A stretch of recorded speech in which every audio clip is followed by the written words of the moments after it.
ایک مہینگی ان پر قربان زمانہ ہے۔ سجدے میں جب انسان جائے تو اللہ اکبر کہتے ہوئے ہم سجدے میں جائیں گے، اور سجدے میں جانے کا سنت کے مطابق مردوں کے لیے طریقہ یہ ہے، مرد جو صحت مند بھی ہو، مریض اور عورت کا طریقہ تھوڑا سا جدا گانا ہے، میں عرض کرتا ہوں کہ جو صحت مند آدمی ہے اس کے لیے طریقہ کار یہ ہے کہ سب سے پہلے جب وہ سجدے میں جانے لگے تو اپنے دونوں ہاتھ گھٹنوں پہ رکھے اور آہستگی کے ساتھ گھٹنے دونوں پہلے زمین پر رکھے گا، لیکن ایسا نہیں ہے کہ زور سے دھماکے سے زمین پر رکھے، یہ خلاف سنت ہے۔ آرام سے زمین پر رکھیں، پہلے دونوں ہاتھ گھٹنے پہ رکھیں، دونوں گھٹنے زمین پر، پھر دونوں ہاتھ زمین پر، اور اس کے بعد ناک، اس کے بعد پیشانی۔ تو سب سے پہلے گھٹنے آہستگی سے رکھیں گے، اس کے بعد دونوں ہاتھوں کی کیفیت سجدے کے اندر یہ ہوگی کہ تمام انگلیاں قبلہ رو ہوں، اور ان کو اپنے حال پر چھوڑ دیں، نہ بہت ملائیں نہ بہت زیادہ کھولیں، اپنے حال پر جیسے عام نارمل حالت میں ایسے رکھیں۔ اس کے بعد ناک اور پھر پیشانی رکھیں گے، اور یہ ہاتھ اس طرح ہونے چاہیے کہ ان کے انگوٹھے کا جو سرا ہے سمجھ لیجئے یہ کان کی لو کی سیدھ میں زمین پر ہو، اور ناک کی خالی نوک نہ لگے بلکہ ناک کی جو یہ سخت ہڈی ہوتی ہے یہ تھوڑی زمین پر لگنی چاہیے، لیکن صرف لگنی چاہیے، یہ نہیں کہ اس کو اتنے زور زور سے دبائیں کہ ناک ہی ٹیڑھی ہو جائے، یا یہ سامنے کی ہڈی جو ہے وہ اتنے زیادہ دبائیں کہ چپٹی ہو جائے بالکل، تو یہ مبالغہ آرائی بھی بعض اوقات مسائل نہ سمجھنے کی بنا پر ہوتی ہے۔ اور اس کے بعد پھر پیشانی زمین پر رکھیں گے۔ پیروں کی کیفیت یہ ہوگی، نبی کریم صلی اللہ علیہ وسلم کے بارے میں مسلم شریف میں واضح طور پہ موجود ہے کہ جب آپ سجدہ فرمایا کرتے تھے تو آپ کے 10 انگلیوں کا رخ قبلے کی طرف ہو جایا کرتا تھا، یعنی پیروں کی 10 انگلیوں کو آپ موڑ کر قبلہ رو کر دیا کرتے تھے، اس لیے یہی طریقہ سب سے بہتر ہے۔ اور چونکہ یہ نبی کریم صلی اللہ علیہ وسلم کا ایک دائمی طریقہ ثابت ہوا، لہذا علماء کرام نے بیان فرمایا کہ جیسے یہ انگلی ہے، مثلا یہ پاؤں کی انگلی ہے، اس کے نیچے جتنا حصہ ہے اس کو پیٹ کہتے ہیں، پیٹ، انگلی کا پیٹ، تو چونکہ نبی کریم صلی اللہ علیہ وسلم کی 10 انگلیاں مڑ کر قبلہ رو ہو جایا کرتی تھیں اور یہ اکثر آپ کا عمل ثابت ہوا، تو اس کو پھر فقہائے کرام نے بڑی اہمیت دی ہے کہ اس کا مطلب یہ ہوا کہ یہ کوئی معمولی چیز نہیں ہے، پاؤں کی انگلیوں کا زمین پر لگنا بھی ایک بہت ہی اہم شے ہے، اسی وجہ سے نبی کریم صلی اللہ علیہ وسلم نے اس کا اہتمام فرمایا۔ لہذا پھر فقہاء نے جب تمام جزیات کا مطالعہ کیا تو نتیجہ نکالا کہ 10 انگلیوں میں سے کم از کم ایک انگلی کا پیٹ زمین پر لگنا فرض ہے، ہم پیر کی بات کر رہے ہیں، ہاتھوں کے نہیں، ایک انگلی کا پیٹ زمین پر لگنا فرض، دونوں پیروں کی 3 انگلیوں کا پیٹ زمین پر لگنا واجب، اور 10 انگلیوں کا پیٹ زمین پہ لگ جانا سنت کریمہ ہے۔ لہذا معلوم ہوا کہ جو حضرات اپنے پنجے مکمل طور پہ موڑ سکتے ہیں ان کے لیے سنت یہی ہے کہ رکھ کر اور اچھی طریقے سے ان کو دبائیں تاکہ 10 انگلیاں پنجے مڑ کر کعبۃ اللہ کی سمت انگلیوں کا رخ ہو جائے۔ لیکن جو کمزور ہے، جو بوڑھے حضرات ہیں، یا بہت ہی بھاری بدن ہے کسی کا، مکمل طور پہ انگلیاں نہیں مڑتی، پیر موٹا ہے، تو پھر وہ جتنا ہو سکے اتنا کر لیں، بس جتنا ہو سکے۔ لیکن یہ نہیں کرنا چاہیے کہ بعض لوگ آپ دیکھیں گے کہ سجدے میں جاتے ہیں دونوں پیر پیچھے سے اٹھا لیتے ہیں۔ یاد رکھیں کہ جس نے دونوں پیر اٹھا کے رکھے سجدے میں اس کا تو سجدہ ہوگا ہی نہیں، جب سجدہ نہیں ہوگا تو نماز بھی نہیں ہوگی۔ اسی طرح بعض صرف انگلیوں کے سرے رکھتے ہیں، یوں اس طرح سرے، صرف انگلیوں کے سرے، ہلکا سا یوں انگوٹھا رکھا ہوتا ہے، باقی انگلیاں یوں ٹیڑھی میڑھی ہوتی ہیں، صرف انگوٹھا رکھا ہوا ہے، یہ بھی طریقہ بالکل غلط ہے۔ کوشش یہی کریں کہ آپ رکھ کر تھوڑا سا اس کو دبائیں جہاں تک ہو سکتا ہے، آسانی کے ساتھ، زبردستی کی ضرورت بھی نہیں ہے، لیکن جہاں تک ہو سکے بالکل دبا کر پڑھے تاکہ فرض واجب شرط وغیرہ پوری ہو۔ جب انسان سجدے میں جائے تو اسے کوشش یہ کرنی چاہیے کہ اپنے پیروں کی 10 انگلیوں کو موڑ کر ان تمام کا رخ قبلے کی سمت کر دے۔ اگر 10 انگلیاں نہیں موڑ سکتی، جتنا حد تک وہ پاؤں کو دبا سکتا ہے دبائے۔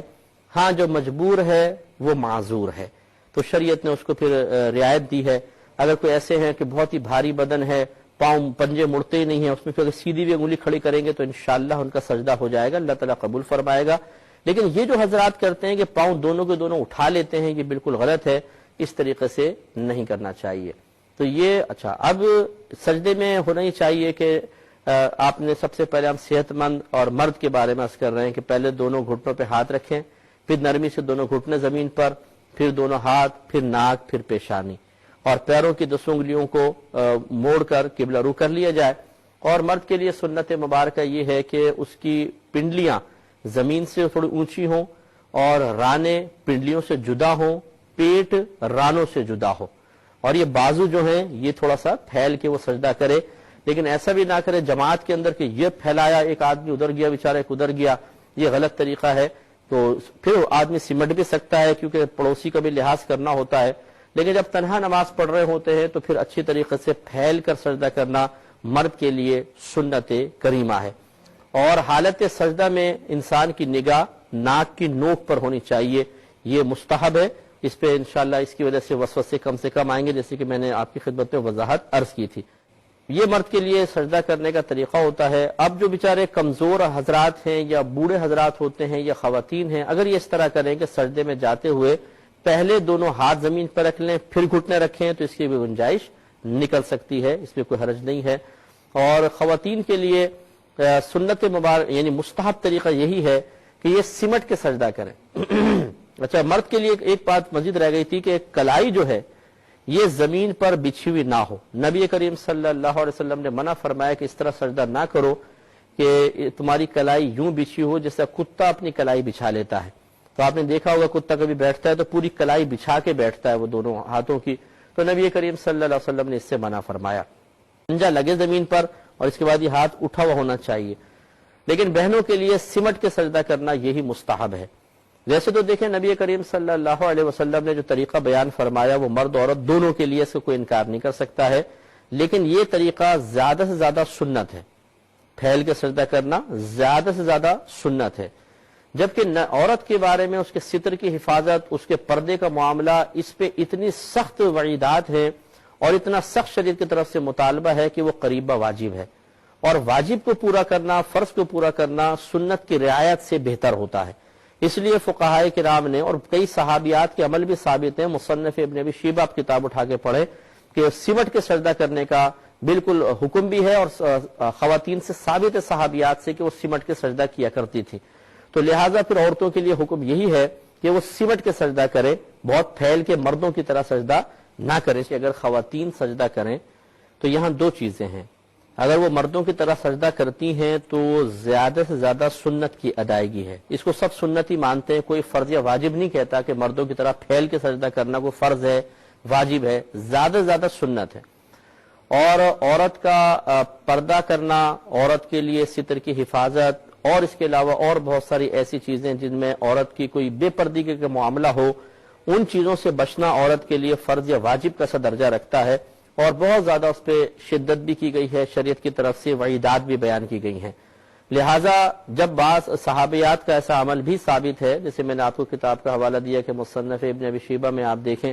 اور یہ بڑے پائے کے عالم ہیں، بہت بڑے محدث ہیں، اور امام بخاری رحمۃ اللہ علیہ کے اساتذہ میں ان کا شمار ہوتا ہے۔ انہوں نے اپنی کتاب میں جب اس قسم کی روایات ڈالی ہیں کہ عورتوں نے سمٹ کے بھی سجدے کیے ہیں، تو پھر بہتر یہ ہے کہ خواتین سمٹ کے سجدہ کریں۔ اس لیے بہنیں جو ہیں جب وہ سجدے میں جائیں تو چونکہ ان کا جسم نازک ہوتا ہے، وہ اگر دونوں گھٹنوں پہ ایک دم زور دیں گی تو تکلیف بھی ہو سکتی ہے، اس لیے عورت کے لیے اجازت ہے کہ وہ آرام سے بیٹھ کر پہلے دونوں ہاتھ رکھ لیں پھر گھٹنا رکھ لیں، اس میں کوئی حرج نہیں ہے۔ اور اس کے بعد پھر وہ اپنی پیشانی رکھیں، ناک رکھیں اور پیشانی رکھ لیں، اور بالکل سمٹ کا سجدہ کریں۔ ان کے لیے اگر کلائی بچھ بھی جاتی ہے تو اس میں کوئی حرج نہیں ہے، کیونکہ سمٹنے میں ایسا معاملہ ہو جائے گا۔ اور وہ اپنے پیٹ رانوں سے ملا دیں، رانے اپنی پنڈلیوں سے ملا دیں، پنڈلیاں زمین سے ملا دیں، اور دونوں پیروں کو ایک جانب نکال دیں، تب وہ اور سرین پہ بیٹھ کے وہ سجدہ کریں۔ اور یقینی سی بات ہے کہ جب وہ ایک جانب پاؤں نکالیں گی تو اپنے پیر کی انگلیاں موڑ نہیں سکیں گی، تو ان کے لیے اس کی بھی رعایت ہے کہ یہ پیر کی انگلیاں موڑے بغیر بھی، ہاں پنجہ ان کے زمین پہ بس لگے تو اتنا ہی کافی ہے۔ اس پہ بہنوں کو چاہیے کہ بالکل سمٹ کے سجدہ کریں، لہذا یہ اپنی پیشانی زمین پہ رکھیں، ناک بھی زمین پہ رکھیں، کلائیاں زمین پہ بچھیں اور بچھانی پڑیں گی، کیونکہ جس انداز سے ان کا سجدہ ہوتا ہے ہاتھ اٹھانا مشکل ہوتا ہے۔ اور پھر یہ ایک طرف سرین پر بیٹھ کے سجدہ کریں اور دونوں پیر ایک طرف نکال دیں۔ یہ اس میں حیا زیادہ ہے، پردہ زیادہ ہے۔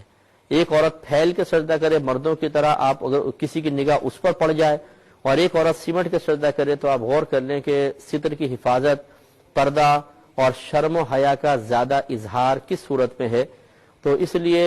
فقہائے اسلام نے، جو بڑے بڑے فقہا ہیں، اور صحیح بات ہے کہ دین کا ایک بہت بڑا حصہ ان فقہا سے ہم تک پہنچا ہے، وہ خدا نخواستہ ایسے نہیں تھے کہ وہ صاحب تقوی نہ ہو، پرہیزگار نہ ہو، متقی نہ ہو، ان میں شرم و حیا نہ ہو اور